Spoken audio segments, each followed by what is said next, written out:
bird feeder. And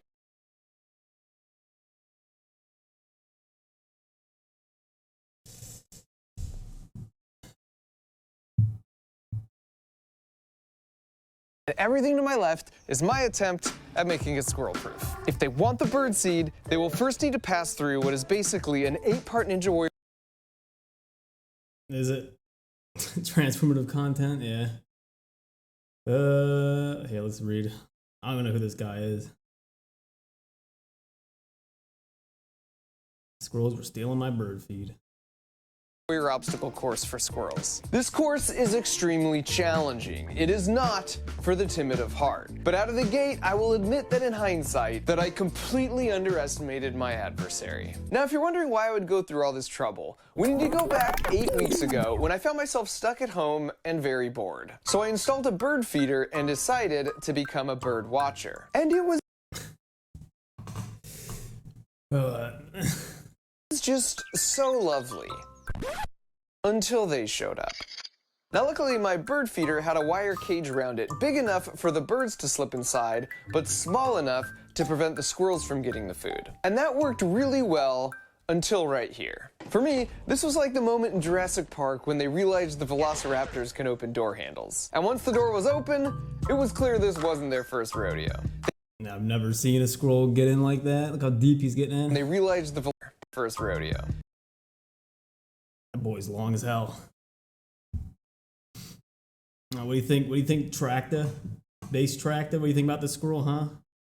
They basically cleared this whole tube of birdseed by the end of the day. Mind you, this bird feeder was advertised as being squirrel-proof, so I bought another squirrel-proof bird feeder to replace it. It's got this outer cage suspended by some springs, and so if a bird comes and lands here, it doesn't weigh that much, and it has access to the seeds. However, if a squirrel comes, it'll grab onto this cage. Its weight will force the springs down, thereby preventing access to the seeds. I have no idea how the squirrels could possibly outsmart this, but let's see.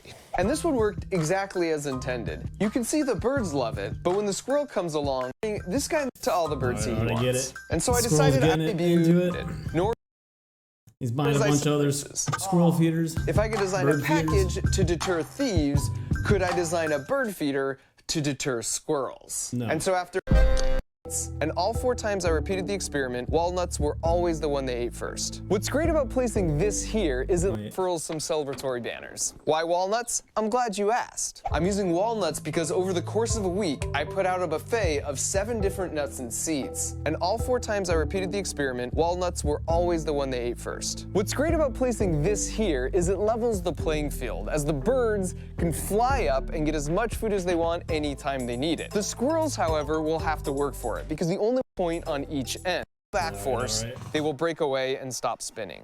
Now if they can micro-control, because these paths are all totally smooth and placed at a 45-degree incline.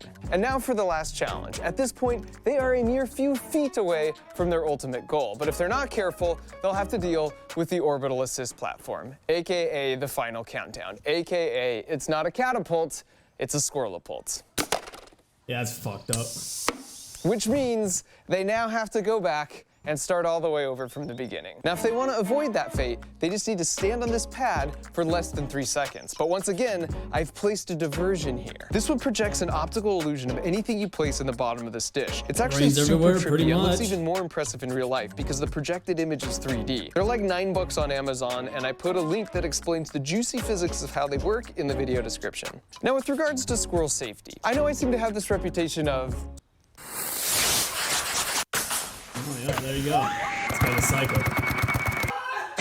Improvised high-speed projectiles, and so this one might worry a few animal lovers out there, including my wife. We have 5 pets and 1 child, and the child was the only one I had a say in. So rest assured, I can adjust the pressure on the piston, and we'll be staying way What's up with the sweaty old YouTube guy not clipping their nails? below any launch force that could hurt any of our adorable backyard contestants. And so finally, after making it through all that, we're back here at the world's most satisfying bird feeder. And as far as I'm concerned, if they make it here, they've earned the right to gorge next to the birds for as long as they want. And so after nearly a month of prep work, the course was officially open for business. They could smell the walnuts at the final station, and you could see the gears turning because right above— Let's look at his nails. Let's inspect this guy. I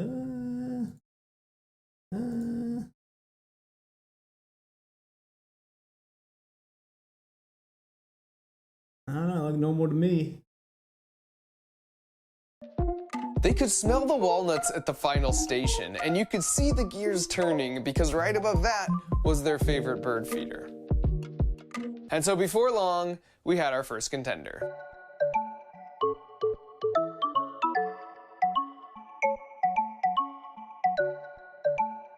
This is fucked up.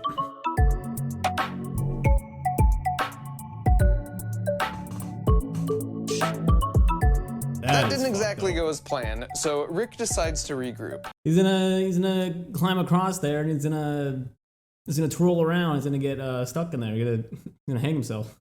Speaking of which, that's Rick. There are a total of 4 competitors that will be attempting the course. First up is Rick, and he weighs 500 grams. I know this because he's actually standing on a custom-made scale. Rick is very clever, as you'll see here in a minute, but he also gets spooked easily. Next up is Marty. He's basically indistinguishable from Rick. Rick and Marty are inseparable and pretty much spend all their time together as a pair. Our third contender is Frank, also coming in around 500 grams. He's very gutsy. He's also kind of dumb. Finally, we've got my personal favorite, Fatgus. He's just really charming and will strike a pose if he's— It looks like he's about to beat the shit out of this guy doing this this warrior course. Sees a camera. He also really likes to eat, and he tips the scales at an impressive 800 grams. While most of the squirrels are kind of particular before making a selection and then gracefully leaping away, Fatgus just goes for it, hands free.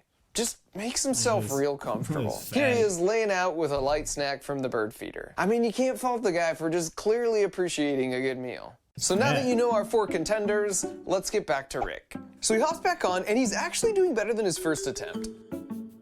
Just barely. This is the best because he's like, okay, I got this. Never mind. Well, maybe I— No, I definitely don't. And this was the exact moment I realized I just might be outmatched. Rick and Gus? Alright, I'm betting for Frank. Cheer. He just jumps right over it.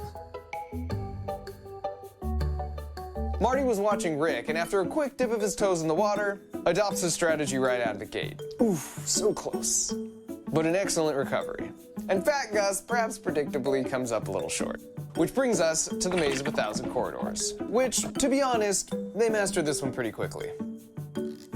Here's a solid run from Fatgus. And now for the pitchfork tumblers of treachery. Marty was like, yeah, that's a hard pass. Fatgus is just like, abort!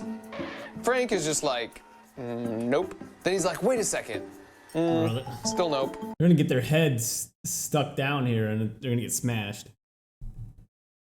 Then Marty flies in real hot over the top. He did make it through, but that's partial credit as far as I'm concerned. And then here's Fatgus with my favorite attempt by far. Okay, I see, it stops.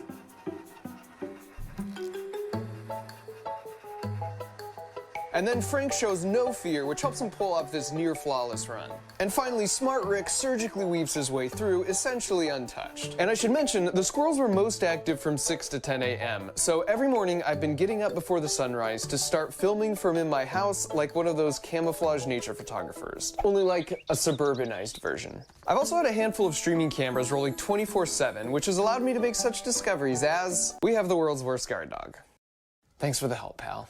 Now back to the homewrecker. You can see Rick is instinctively suspicious of this gold digger and only for a brief moment puts his full weight on the platform. I told you he was smart. His buddy Marty, on the other hand... Just gotta watch the squirrels, dude, the baby squirrels. She is a cruel mistress. And because I know my wife is going to ask me, no, this will not hurt the squirrel for 2 reasons. Number 1, they are amazing like cats and always land on their feet. And 2, they themselves were jumping from this height all the time, and in some cases, much higher. In fact, squirrels are one of the few mammals that can survive a fall from any height because they make their terminal velocity so low. You can see it right here. They make their body as flat as possible, then put their tail back to increase drag. They basically become their own parachute. And then right before they land, they pull in and fully extend their arms and legs to act as shock-absorbing landing gear. This is so cool. Now back to the course where even Smart Rick eventually... strikes. All right. Two, they'd This video's mastered too it. long. Really jump, but having the slinky there just threw them off somehow. They're not gonna go across that. There's no fucking way. You can see how much Frank is struggling here, and he's the brave one. Yeah, they're just gonna jump And right Rick over. only jumps when Marty shows up for emotional support. But like all the obstacles, they're all they're gonna a jump of over freaking it. delight. A little peanut butter really did the trick here. Yeah, this is weird. That is weird. This is weird.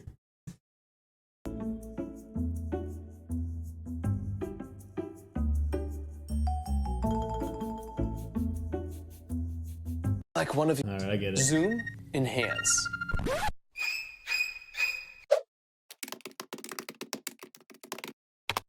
Bro. Do male squirrels have nipples? Comfortable about all those weight comments. So after a bit of a pivot to smooth things over, we soldiered on to the quad steps of great elevation. Frank comes in rather confident, almost to his They're gonna jump all across this shit. I don't know what he expected. demise. But They're he just gonna pulls jump off from the this- smooth recovery. This closer pole and go on top of there and get the nuts. So after not much time at all, they were looking pretty good here. In fact, one morning I noticed Marty totally skipped the last step altogether, which I took as a challenge, and so I removed the middle step to see what they would do. And who else but Fantastic Gus? Let's slow that down a bit. I'm good. And here's the course of action. Smart Rick was fantastic, poor Fantastic Gus got any ideas. So here's soon Marty, basically, when they you just sit jumped like that, across you don't all look this at an shit. There's ounce no over point. 700 grams. Might be wondering what have half a G on it, but when we check Oh, 7 Mr. Trilliarden Beast. 777 Trillionen 777 Yeah, Billiarden thank you, Mr. Beast, for the donation for the $1. 777 Milliarden 777 Millionen Yeah, thank you, Hans, for reading that out. 777. Oh, Mr. Beast. Holy shit, Mr. Beast. Yeah. Right? Mr. Beast himself. No, that was Mr. Beast, dude. the slow-mo. I think, well, I'm pretty sure this video, I mean, we already know what's gonna go on with this video. All the squirrels are The second jumping things over this must course, so anticipate the he's gonna wide see some fucked up shit at night. variety of this spider Bombs and extending his spiders life and with cats. this And then that's it. But since